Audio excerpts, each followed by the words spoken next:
السلام علیکم ورحمۃ اللہ وبرکاتہ۔ میری جان تو یقین کر، اللہ رب العزت نے جتنے احسانات تجھ پہ کر رکھے ہیں نا، اگر ان احسانوں کو تو کہیں سوچنے بیٹھ گیا نا تو تجھے اپنا آپ اللہ کا مقروض لگنا شروع ہو جائے گا۔ وہ الگ بات ہے کہ میری زندگی میں 2-4 مسئلے آتے ہیں تو میں اپنے آپ کو سٹک سمجھنا شروع کر دیتا ہوں، میں آگے پیچھے کی سوچیں چھوڑ دیتا ہوں، میں اسے ہی ان غموں کو اور 2-4 آزمائشوں کو ہی اپنی ساری زندگی سمجھ لیتا ہوں اور اپنا چہرہ لٹکا دیتا ہوں۔ حالانکہ اللہ کی بلیسنگز نے ہمیں ایسے گھیرا ہوا ہے، ایسے اللہ کی رحمتیں ہماری طرف متوجہ ہیں کہ آپ امیجن بھی نہیں کر سکتے۔ اگر تو یہ سوچنے بیٹھ گیا نا تو تجھے یہ فیل ہوگا کہ یار میں جو بھی ہوں اس کی وجہ سے ہوں، یہ جو یہاں تک پہنچا ہوں نا یہ اسی نے پہنچایا ہے۔ اگر اللہ رب العزت کی رحمت، اللہ رب العزت کا ساتھ، اللہ کا دھیان مجھ سے ذرا سی بھی دیر کے لیے ہٹ گیا نا تو میرا کک نہیں باقی بچنا، میرا کچھ نہیں باقی بچنا۔ تو ناشکریاں انسان کی زندگیاں تنگ کرتی ہیں، ہم ناشکرے ہو چکے ہیں۔ جو حاصل ہے نا اس میں ہم جینا نہیں چاہ رہے، اور جو حاصل نہیں ہے اس کو ہم نے اپنا سٹریس بنایا ہوا ہے۔ جو ٹھیک ہے نا اس کو ہم انجوائے نہیں کر رہے، جو بگڑا ہوا ہے نا اس کو سوچتے ہیں۔ تو یہ لا حاصل کی تمناؤں نے ہمیں الجھایا ہوا ہے، اور لا حاصل جب حاصل ہوتا ہے برو وہ اس کی وہ چیز ہی نہیں رہتی، اس کے اندر وہ ریالٹی ہی نہیں رہتی۔ تو خدا رہا ناشکریوں کو بند کریں اور اللہ رب العزت کے ساتھ شکر گزاری میں ایک نئی لائف شروع کریں، ہلکی پھلکی life, stress free life, tension free life. نہیں ہے کچھ نہ ہو، نہیں دے رہا کوئی ساتھ نہ دے، نہیں ہے کوئی اپنا نہ ہو، اکیلا ہوں ہاں جی لوں گا اکیلا، آیا بھی اکیلا ہوں، رہ بھی اکیلا رہوں، جا بھی اکیلا، جاؤں گا بھی اکیلا، بس بات ختم۔ بھیک میں مانگی گئی اٹینشن نہیں چاہیے ہمیں، بھیک میں مانگی ہوئی محبتیں بھی نہیں چاہیے ہمیں ہمارا رب کافی ہے، بس بات ختم۔ ہاں جو تم لوگوں کے ساتھ لوئل ہے، سنسیئر ہے، اچھے ہیں، ان کے ساتھ رہو ہنسی خوشی، ٹھیک ہے؟ تو یہ فیک زندگیاں چھوڑو یار، ناشکریاں بند کرو، شکر گزاری میں رہو، خوش رہو گے، ریلیکس رہو گے۔ کیا تمہیں کبھی بھی یہ فیل نہیں ہوتا کہ میں اپنے رب کو پہچانوں؟ کیا تمہیں کبھی اس چیز کا خیال نہیں آیا کہ مجھے اپنے رب کو ڈھونڈنا چاہیے؟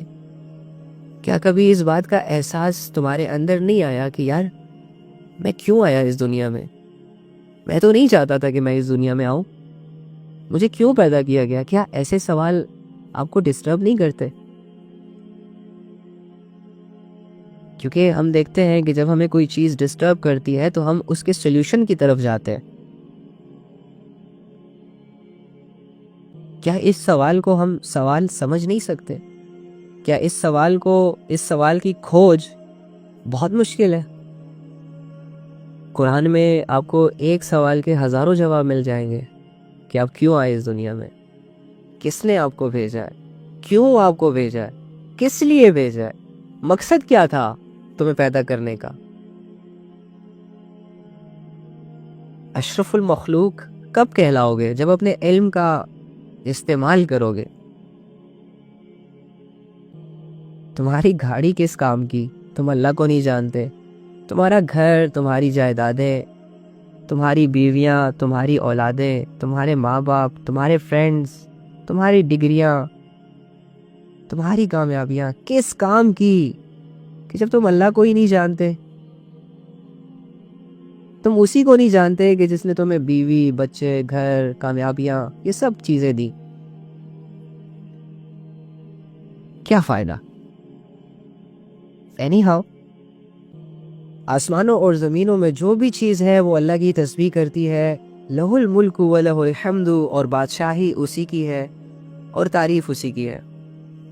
تم بھلے اپنے آپ کو اپنے آپ کا بادشاہ سمجھو، تم بھلے اپنے رعایا کو، اپنے ملک و قوم کو اپنا غلام اور اپنے آپ کو بادشاہ سمجھو، لیکن اللہ نے تو ارادہ کر ہی لیا ہے، اللہ نے تو فیصلہ کر ہی لیا ہے کہ حقیقی بادشاہ تو میں ہوں۔ بادشاہ اسے کہا جاتا ہے جو حقیقی بادشاہ ہوتا ہے، جس سے کوئی پوچھنے والا نہ ہو کہ تم نے ایسا کیوں کیا، جس پر کوئی انگلی نہیں اٹھا سکتا، جس سے کوئی سوال نہیں کر سکتا کہ بادشاہ سلامت آپ نے یہ کیوں کیا۔ دنیا کے جتنے بھی بادشاہ ہیں، جتنے بھی بادشاہ آپ دیکھتے ہوں گے کہ چلو 1000 لوگ نہ صحیح تو 2-4 لوگ تو ایسے پیدا ہوتے ہی ہیں کہ بادشاہ کو بھی کٹہرے میں لا کے کھڑا کر دیتے ہیں اور بادشاہ سے پوچھتے ہیں سوال پوچھتے ہیں اس کے ظلم کا، اس کے جبر کا، یا اس کی دولت کا، اس کے عہدے کا، بہت سارے سوال پوچھتے ہیں. تو یہ بادشاہ نہ ہوا.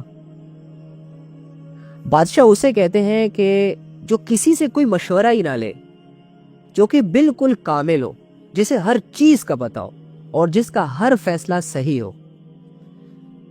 کہ جو فیصلہ کرے اور اس فیصلے کے نتیجے سے وہ پچھتائے نہ، اس فیصلے کے نتیجے پر اسے گلٹ فیل نہ ہو کہ میں نے یہ کیوں کر دیا، اس کا ہر فیصلہ غلطی سے پاک ہو. تو آپ دیکھتے ہیں کہ دنیا میں جتنے بھی سو کولڈ بادشاہ موجود ہیں، جو آپ کے پریزیڈنٹس موجود ہیں، ان سے بہت ساری غلطیاں ہوتی ہیں. یہ بہت سارے ایسے فیصلے کرتے ہیں جو کہ عوام کی حق میں صحیح ثابت نہیں ہوتے. یہ بہت سارے ایسے لاز بناتے ہیں جس سے انسانیت کی زندگی مشکل میں آ جاتی ہے. ان کے بہت سارے فیصلوں پر ان کو گلٹ بھی فیل ہوتا ہے. ان کے بہت سارے فیصلوں پر، لاس پر ان کی اپنی زندگی بھی مشکل میں آ جاتی ہے. ٹینشن میں آ جاتے ہیں کہ ہم نے ایسا کام کیوں کیا.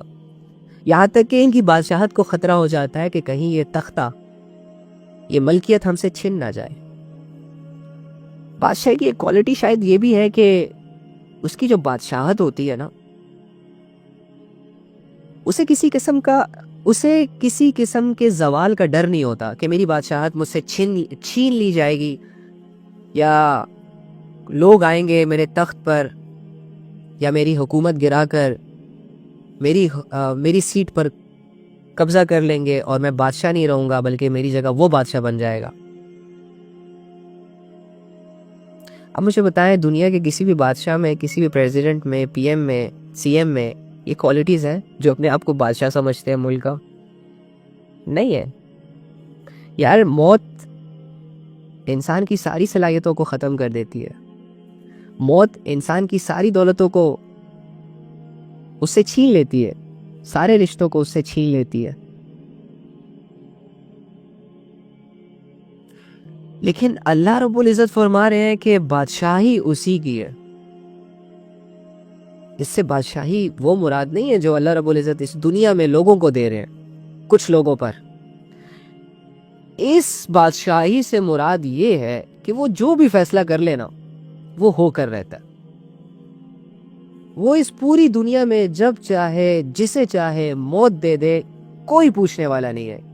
وہ اس پوری دنیا کے نظام میں جب چاہے جسے چاہے پیدا کر دے، چاہے انسانوں میں، چاہے جانوروں میں، چاہے تیرنے والوں میں، چاہے اڑنے والوں میں، چاہے ریگنے والوں میں، کچھ بھی پیدا کر لے. کوئی اس پر سوال اٹھانے والا نہیں ہے کہ اللہ آپ یہ کیوں کر رہے ہیں، کیوں پیدا کر رہے ہیں. کوئی پوچھ ہی نہیں سکتا. وہ جو اس دنیا کے بارے میں فیصلہ کر لے اسے کوئی بدلنے والا نہیں ہے. اگر اللہ کا فیصلہ آ گیا کہ آج بارش ہوگی، تو دنیا کے سارے انسان، دنیا کے سارے جانور، دنیا کے بڑے بڑے ایٹمی پاورز، دنیا کے بڑے بڑے سائنس کے فلسفے بھی اللہ کے اس فیصلے کو بدل نہیں سکتے، تبدیل نہیں کر سکتے، اس بارش کو روک نہیں سکتے، کیونکہ اللہ کا فیصلہ ہے. یہ ہے بادشاہت. اللہ رب العزت نے یہ فیصلہ کر لیا کہ بھائی 8 بجے رات چھا جانی ہے، اور اگر یہ ساری دنیا کوشش کرے کہ نہیں 8 بجے تو ہم نے رات کو نہیں آنے دینا، اندھیرے کو نہیں چھانے دینا، تو یہ ساری دنیا کے لوگ اللہ کے اس فیصلے، اس امر کے سامنے ڈھیر ہو جائیں گے، کمزور پڑ جائیں گے، ناکام ہو جائیں گے. ان کی ساری کوششیں دھری کے دھری رہ جائیں گی، ان کی ساری طاقتیں ڈھیر ہو جائیں گی. لیکن اللہ رب العزت نے جو فیصلہ کر لیا ہو کہ وہی رہنا ہے. یہ ہے بادشاہت. اللہ رب العزت نے کسی کو ذلیل کرنے کا فیصلہ کر لیا، اس کی دولتوں میں رہتے ہوئے، اس کی شہرتوں میں رہتے ہوئے، تو دنیا کے 8 ارب لوگ مل کر بھی اس انسان کو ذلیل ہونے سے بچا نہیں سکتے. یہ ہے اللہ کا فیصلہ. اللہ رب العزت نے فیصلہ کر لیا کہ میں نے ایک ذلیل انسان کو عزت دینی ہے، تو دنیا کے 8 ارب لوگ مل کر بھی اس انسان کو ذلیل نہیں کر سکتے. یہ ہے اللہ کا فیصلہ. یہ ہے اللہ کی طاقت کہ تمہاری ساری طاقتیں، تمہاری ساری ٹیکنالوجی، تمہاری ساری کی ساری صلاحیتیں اللہ کے چھوٹے بڑے فیصلے کے سامنے ڈھیر ہو جائیں گی, تم کچھ نہیں کر سکتے. وہ بادشاہ ہے, بادشاہی اسی کی ہے. وَلَهُ الْحَمْدُ, تعریف بھی اسی کی ہے. ظاہری سی بات ہے, جو اتنے بڑے بڑے کام اتنی آسانی سے کر رہا ہے, ظاہری سی بات ہے جو اتنی بڑی پاور ہے کہ اس کے سامنے دنیا کی اور سارے جہانوں کی پاور بھی اگر مل جائے, اس سے لڑ نہیں سکتی, اس کے اگینسٹ کوئی فیصلہ نہیں کر سکتی. کوئی اپنی موت کو نہیں ٹال سکتا, کوئی اپنا پیدا ہونے کو نہیں ٹال سکتا, قیامت کے آنے کو کوئی نہیں ٹال سکتا. کسی کو اگر اس کی طرف سے عزت مل رہی ہے تو اسے کوئی بے عزت نہیں کر سکتا. اس کی طرف سے اگر کسی کو بے عزتی کا سامنا کرنا پڑ رہا ہے تو کوئی اس کو عزت نہیں دے سکتا. تو ایسی ذات تعریفوں کے لائق ہوگی نا. یہی تو وہ لائق ہے جس کی تعریف کرنی ہے. یہی تو وہ ذات ہے جس سے متاثر ہونا ہے. یہی تو وہ ذات ہے کہ جس کا یقین دل میں لے کر اپنی زندگی گزارنی ہے. یہی تو وہ ذات ہے جس سے ہم نے اپنی امیدوں کو جوڑنا ہے, کیونکہ وہ سب کچھ کر سکتا ہے. لیکن سوچے کہ ہمیں کتنی بڑی ذات سے دور رکھا گیا. سوچے کہ ہم اپنے گناہوں کی وجہ سے لذتیں تو حاصل کر لیتے ہیں, لیکن بدلے میں ہم سے کتنی بڑی ذات دور ہو رہی ہے, اور بدلے میں ہمیں کتنا بڑا نقصان مل رہا ہے. اللہ کی ناراضگی بہت بڑا نقصان ہے. سوچنے کی ضرورت ہے اس بات پر. ہاں ٹھیک ہے, جھوٹی قسمیں, جھوٹ بول کر, دھوکہ دے کر مال تو آ جائے گا, لاکھوں میں, کروڑوں میں, اربوں میں, تم ارب پتی تو بن جاؤ گے. لیکن سوچو بدلے میں تم سے تمہارا اللہ کتنا دور چلا جائے گا. تمہارا مال کے ساتھ کتنا وقت گزرے گا, سال, 2 سال, 3 سال, 4 سال, زیادہ سے زیادہ 125 سال. مال کا رشتہ تو ختم ہو جائے گا, لیکن اللہ رب العزت تو ماں کے پیٹ سے لے کر قبر میں جانے تک, اور قبر سے اٹھنے کے بعد, اور محشر تک, اور محشر کے بعد بھی تم نے اس کو فیس کرنا ہے. بہت بڑا نقصان ہے یہ. جو انسان چھوٹی چھوٹی خواہشوں کی وجہ سے, چھوٹے چھوٹے گناہوں کی وجہ سے, چھوٹی چھوٹی لذتوں کی وجہ سے, دنیا کے چند ٹکوں کی خاطر اپنے رب کو بھلا دیتا ہے, اپنے پیدا کرنے والے کی عزت نہیں کرتا, اس کی عبادت نہیں کرتا, اس کو پہچاننے کی کوشش نہیں کرتا, اپنی زندگی اس کے حوالے نہیں کرتا, اس کے حکم کے مطابق فیصلے نہیں کرتا, یہ انسان سب سے بڑا بیوقوف ہے. یہ انسان کامیاب ہو کر بھی ناکام ہے, عزت دار بن کر بھی ذلیل ہے, انٹیلیجنٹ ہو کر بھی بیوقوف ہے.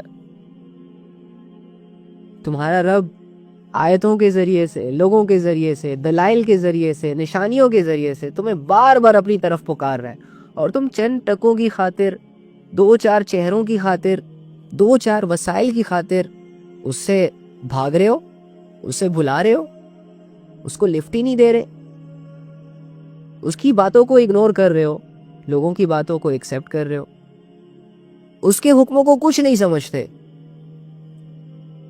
لیکن اپنے دوستوں, اپنے یاروں, اور وہ لوگ جن سے تم محبت کرتے ہو, ظاہری محبت, ان کی باتوں پر جان دینے کو تیار ہو جاتے ہو, ان کے ہر حکم کو ماننے کے لیے تیار ہو جاتے ہو.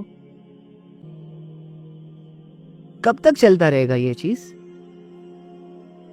کب تک گزارو گے یہ زندگی, اور کیا حاصل کر لو گے اس زندگی سے؟ کیا فائدہ ہوگا تمہیں اس زندگی سے زیادہ سے زیادہ؟ کچھ بھی نہیں. آخر میں تم اکیلے رہ جاؤ گے. آخر میں تمہارے پاس مزوں کے علاوہ, یہ جو ابھی مزے کر رہے ہو نا دنیا میں, آخر میں تمہارے پاس افسوس کے علاوہ کرنے کو کچھ باقی نہیں رہے گا.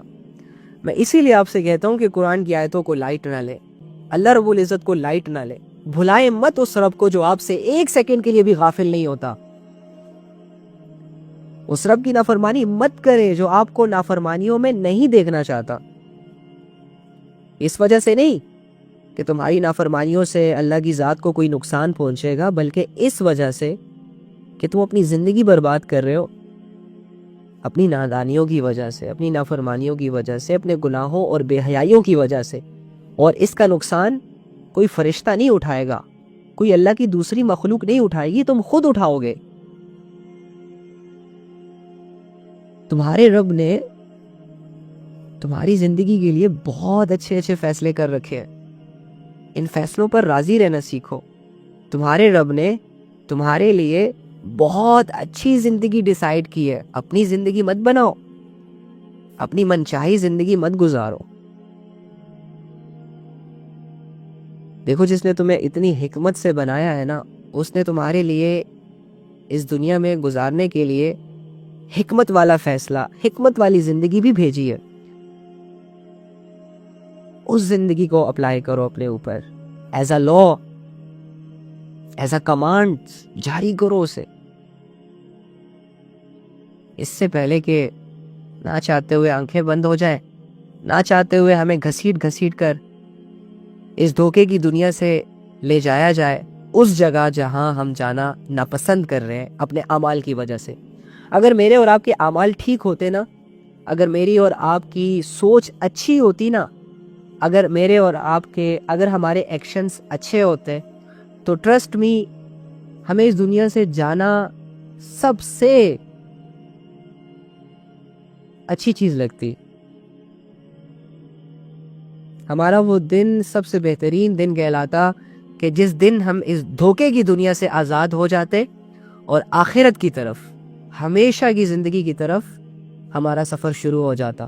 لیکن آج ہم ڈرتے ہیں آخرت میں جانے کے لیے، جس طرح دشمن کے گھر جانے سے ڈرتے ہیں، جس طرح جہاں زلزلہ ہو جاتا ہے، یا جہاں آگ لگ جاتی ہے، یا جہاں پر فائرنگ ہو رہی ہوتی ہے، یا جہاں پر لڑائی جھگڑے ہو رہے ہوتے ہیں، اس جگہ جانے سے ہم ڈرتے ہیں. سیم اسی طرح آج ہم مرنے کے بعد جہاں جانے والے ہیں، سیم اسی طرح آج ہم قبروں میں جانے سے، محشر کے میدان میں جانے سے ڈرتے ہیں. اللہ کے سامنے کھڑے ہونے سے ڈر رہے ہیں. کیوں ڈر رہے ہیں؟ لیکن تمہارا ڈر تمہیں بچا تو نہیں سکتا. تمہارے اعمال ضرور تمہیں بچا سکتے ہیں. تمہاری اچھی نیت، تمہاری اچھی زندگی، تمہاری عبادتیں، تمہارا اخلاص تمہیں بچا سکتا ہے، تمہارے ڈر کو ختم کر سکتا ہے، تمہارے دل میں ڈر کے بجائے انتظار ڈال سکتا ہے. تمہیں ڈر نہیں لگے گا، پھر تمہیں انتظار رہے گا کہ اللہ کب تیرا فیصلہ آئے گا، اللہ وہ دن کب آئے گا جب میں ان گندے لوگوں سے، جن لوگوں نے میری زندگی برباد کر کے رکھ دی، ان بے حیائی کے کاموں سے جو میں نہیں کرنا چاہ رہا اور ہو جاتے ہیں مجھ سے، اللہ ان گناہوں سے جو کہ میں نہیں کرنا چاہ رہا ہوتا لیکن میں کر لیتا ہوں، اللہ تیری نافرمانی کی جگہ یہ دنیا ہی ہے، نہیں کرنا چاہ رہا ہوتا لیکن ہو جاتی ہے. کب ہے اللہ ان آزمائشوں سے، اس امتحان سے مجھے آزادی حاصل ہوگی اور تیری طرف آنے کا مجھے ایک چانس ملے گا. یہ زندگی، یہ احساس، یہ انتظار، یہ کیفیت ایک اعمال پر ڈٹے رہنے والے انسان کو ہی مل سکتی ہے. ایسی خواہشیں انسان کے دل میں، ایسی خواہشیں اسی انسان کے دل میں پیدا ہو سکتی ہے جو اپنے رب کی ملاقات کو پسند کرتا ہو. ایسا شوق اسی لڑکے یا اسی لڑکی کے دل میں پیدا ہو سکتا ہے کہ جس کے دل میں اللہ کی ویلیوز ہوں، جو اللہ کو اپنی ضرورت سمجھتا ہو، جس نے ایک بھی لمحہ اللہ کی یاد کے بغیر نہ گزارا ہو، جو محنت کر رہا ہو اپنی آخرت کے لیے. ظاہری سی بات ہے، ایک مزدور جب مزدوری کرتا ہے تو اسے اپنی اجرت کا انتظار رہتا ہے. جب ایک ملازم کام کرتا ہے، پورے مہینے محنت کرتا ہے، تو اسے اپنی سیلری کا ویٹ ہوتا ہے کہ کب 30 دن پورے ہوں گے یار، سیلری آئے گی. اسی طرح جب ایک انسان اللہ کو راضی کرنے کے لیے محنت کرتا ہے نا، اسی طرح جب انسان اپنی بڑی سے بڑی خواہش بھی اللہ کی رضا کے لیے قربان کر دیتا ہے، اسی طرح جب کوئی انسان لوگوں کے دیے ہوئے دکھ، درد، تکلیفوں کو صرف اس لیے سہ لیتا ہے کہ میرا اللہ مجھے دیکھ رہا ہے، میرا اللہ میرا کارساز ہے، میرا اللہ بہترین فیصلہ کرنے والا ہے، اور وہ اپنی زبان سے کچھ نہیں کہتا، سب برداشت کرتا ہے اور برداشت کرتا چلا جاتا ہے، یہاں تک کہ اس لیول کو پہنچ جاتا ہے کہ وہ قرآن کی اس آیت پر فٹ آ جاتا ہے، ان اللہ مع الصابرین، کہ اللہ صبر کرنے والوں کے ساتھ ہے۔ تو جب اس لیول کی کنیکشن کوئی اللہ سے بنا لیتا ہے نا، تو پھر اس کو انتظار رہتا ہے اپنے رب سے ملنے کا، پھر یہ دنیا اسے متاثر نہیں کرتی، پھر یہ دنیا اور اس میں جو کچھ بھی چل رہا ہے، دنیا اور اس میں جتنے بھی موجود وہ حسین چہرے جو ہمیں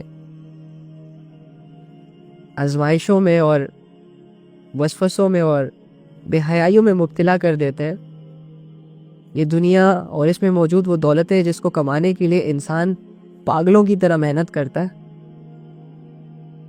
یہ لوگ، یہ دنیا اور اس میں بسنے والے وہ لوگ جن کو راضی کرتے کرتے انسان کی عمر کا ایک بہت بڑا عرصہ گزر جاتا ہے، یہ ساری چیزیں پھر دھوکہ لگتی ہیں، یہ ساری چیزیں پھر ایک خواب لگتی ہے، پھر انسان کی وہ آنکھ بیدار ہو جاتی ہے جس سے اللہ رب العزت اسے دنیا کی ریالٹی دکھاتے ہیں۔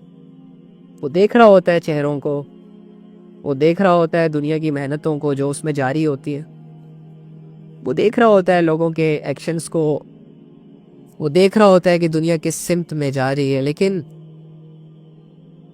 وہ ظاہری آنکھ سے نہیں دیکھتا، اس کی نظریں اسے کچھ اور ہی دکھائی دے رہی ہوتی ہے۔ اینی ہاؤ، دنیا اور اس میں موجود بہت سارے لوگوں کی یہ کوشش ہے کہ وہ آپ کو اپنے اس رب سے دور کر دے جو آپ کے ناز نخرے اٹھاتا ہے۔ آئی مین ٹو سے وہ رب جو قادر ہے اس بات پر کہ آپ کے گناہ کرنے کے بعد وہ گناہ جو آپ لوگوں سے چھپاتے پھرتے ہو لوگوں کے سامنے لا کر آپ کو ایکسپوز کر دے اور آپ لوگوں کی عزتوں کی دھجیاں اڑا دے، کوئی آپ کی عزت نہ کرے، کوئی آپ کے ساتھ بیٹھے نہ، کوئی آپ کے ساتھ بات نہ کرے، آپ کو برا بلا پیٹھ پیچھے بھی اور سامنے سے بھی کہنا شروع ہو جائے۔ وہ قادر ہے اس بات پر کہ آپ کی عزت کو ذلت میں تبدیل کر سکتا ہے، لیکن اس کے باوجود آپ کی نافرمانیوں پر پردے ڈال کر آپ کے گناہوں کو معاف کر کے بغیر توبہ کے، یعنی آپ نے توبہ کی نہیں ہوتی اور بہت سارے گناہ معاف ہو جاتے ہیں، تو اتنی محبت، اتنی رسپیکٹ، اتنی لوائلٹی دینے والے رب سے آپ کو دور کر دیا جائے، بدلے میں آپ کو دیا کیا جائے گا؟ 2-4 میٹھی باتیں، 2-4 عزت، دولت، شہرت کے خواب، اور کچھ نہیں، اور اس میں بھی دنیا کی یہ کوشش ہوگی کہ آپ ذلیل ہو جاؤ۔ تو یار اللہ کو ساتھ لے کر دنیا کی زندگی جیو گے نا تو غموں سے، دکھوں سے، دردوں سے، دھوکوں سے محفوظ رہ جاؤ گی، اور اللہ کو مائنس کر کے دنیا میں ٹانگ اڑاؤ گے، دنیا کے کاموں کی طرف ہاتھ بڑھاؤ گے، کوئی کام نہیں ہونے والا، سیدھے کام الٹے ہو جائیں گے۔ اللہ کو ساتھ لینا بڑا ضروری ہے، کہ جتنا اپنے آپ کو ریمائنڈ کروا سکتے ہو کرواتے رہو، جتنا اس کی کوشش کر سکتے ہو کرتے رہو۔ اگر آپ اپنی لائف کے اس سٹیج پر پہنچ چکے ہو کہ جہاں انسان کو باتیں سمجھ آنا شروع ہو جاتی ہے، صحیح اور غلط کی پہچان ہونا شروع ہو جاتی ہے، اور اس سٹیج پر ہونے کے باوجود اگر آپ اپنی زندگی کے بارے میں نہیں سوچ رہے کہ وہ صحیح گزر رہی ہے یا غلط گزر رہی ہے، اعمال کا نہیں سوچ رہے کہ وہ اچھے ہیں یا برے ہیں، تو واللہ آپ سمجھدار ہو کر بے وقوفیاں کر رہے ہیں، سمجھدار ہو کر خود کے ساتھ زیادتیاں کر رہے ہیں۔ دعا کر لیتے ہیں۔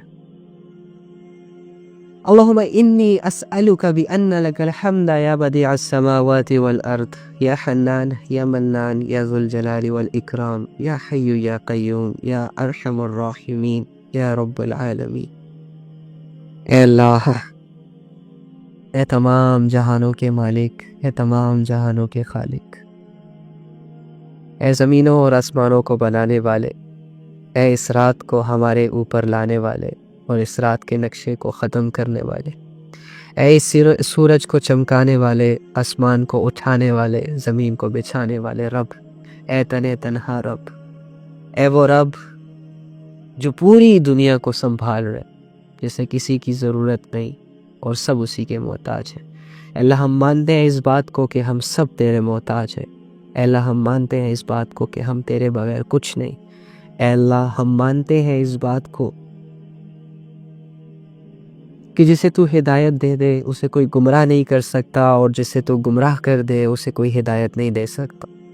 یا رب ہم تجھ سے ہدایت کی طلب کرتے ہیں، میں جانتا ہوں یا رب، ہم جانتے ہیں تیرے خزانوں میں سب سے قیمتی چیز ہدایت ہے، اور اسی کو ہم تجھ سے مانگ رہے ہیں، کیونکہ اے اللہ ہم یہ بھی جانتے ہیں کہ وہی وہ چیز ہے کہ جب تجھ سے کوئی انسان بیٹھ کے دل سے مانگتا ہے تو تو فوراً اسے دے دیتا ہے، اس میں انکار نہیں کرتا، اس میں دیر سویر نہیں کرتا۔ یا رب اے اللہ ہمیں ہدایت دے دے، ہم دل سے مانگتے ہیں، اے اللہ اگر دل سے نہیں مانگ رہے تو پہلے توفیق دے کہ دل سے مانگ سکے تجھ سے تیری ہدایت کو۔ اے اللہ ہم بے بس ہے، کمزور ہے، لاچار ہے، بے سہارا ہے، در بدر کی ٹھوکریں کھا رہے، شیطان پٹک پٹک کے مار رہا، کچھ سمجھ نہیں آ رہی کیا کر رہے ہیں، کدھر جا رہے ہیں، اے اللہ تو سمجھا دے، آپ سمجھدار ہے اللہ، ہم تو لا علم ہے، آپ علیم ہے، اے اللہ ہم محتاج ہیں، اے اللہ تو عطا کرنے والا ہے، ہم لینے والے، تو معاف کرنے والا ہے، ہم معافی مانگنے والے، تیرے بغیر کدھر جائے، کون ہے، کوئی نہیں۔ اے اللہ ہماری جھوٹی زبانیں، جھوٹے دل، دنیا سے متاثر زندگیاں، ان کو تو ہی بدل سکتا ہے یا رب، اور کوئی نہیں ہے ہمارا یا رب، ہمیں اپنے قریب کر لے، ہمیں اپنی ذات کی پہچان کروا دے یا رب، ہمیں اپنی عبادتوں کو کرنے کی توفیق عطا فرما دے، ہماری زندگیوں میں گناہوں کو دور کر دے، ہم سے غفلتوں کو دور کر دے یا رب۔ اے اللہ ہم غفلتوں میں نہیں مرنا چاہتے، گناہوں میں نہیں مرنا چاہتے، اے اللہ جتنے بھی گناہگار گناہوں میں مر گئے ان کی مغفرت فرما، اگر ان کی تجھے مغفرت فرما دی ہے تو ان کے درجات میں بلندیاں عطا فرما، ہم سب کی زندگیوں میں موجود جتنے گناہ ہیں اس کو دور کر دے، جتنی نیکیاں ہمارے لیے مشکل ہیں اللہ ان کو آسان کر دے، ہمارے گھروں میں ہمارے والدین کی مغفرت فرما، ہمارے بہن بھائیوں کی مغفرت فرما، ہمارے ہمسائے پڑوسیوں کی مغفرت فرما، ہمارے ملک و قوم کی بچے اور بچیوں نوجوانوں کی مغفرت فرما، اے اللہ ہم سب کو توفیق دے، ہم سب کو توفیق دے کہ ہم اپنی اپنی توبہ اپنے اپنے منہ سے اپنے اپنے دل سے تیرے سامنے کر سکے یا رب۔ اے اللہ ہمیں کسی قابل بنا دے، اے اللہ ہمیں آخرت کے عذاب سے بچا، آخرت کی ذلتوں سے بچا، آخرت کی رسوائی سے بچا یا رب۔ دل ویران ہے، گندگی کا ڈھیر ہے، اسے صاف کر کے ہدایت کا نور اس میں بھر دے، اے اللہ جو لوگ تجھ سے دور ہیں تیری طرف آنا چاہتے ہیں ان کو کوئی راستہ دکھائی نہیں دے رہا، ان کو اپنی طرف سے ہدایت عطا فرما، ان کے لیے ہدایت کے رستوں کو آسان کر دے یا رب۔ جن سے تو ناراض ہے ان سے راضی ہو جا، جن سے تو ناراض ہے ان سے راضی ہو جا۔ دنیا کی سب سے بڑی ہار انسان کی یہ ہار ہے کہ وہ تجھے ناراض کر دے، اپنے اعمال کی وجہ سے، غفلتوں کی وجہ سے، دنیا کے پیچھے بھاگ بھاگ کر تجھے بلا دے۔ انسان کی سب سے بڑی ہار، ہم ہارنا نہیں چاہتے، ہم تجھے کھونا نہیں چاہتے، تیری ذات بہت لطیف ہے، تیری ذات بہت بہت بہت زیادہ سکون دینے والی ہے یا رب۔ اگر تو ہماری زندگیوں میں نہیں ہے تو ہماری زندگیوں میں ہمیں کوئی بھی چیز انسپائر نہیں کر سکے گی، مطمئن نہیں کر سکے گی، ہمیں تو چاہیے بس۔ اور اب تو ملنے میں بہت آسان ہے، صرف مانگنے کی دیر ہوتی ہے، ہاں جانتا ہوں۔ آمین یا رب العالمین۔ اللہ ہم سب کو اپنی محبت دے۔ ماشاءاللہ آپ کو اسلامک باتیں کچھ سیکھنے کو ملی ہو تو کمنٹ باکس میں ماشاءاللہ ضرور لکھتے ہیں۔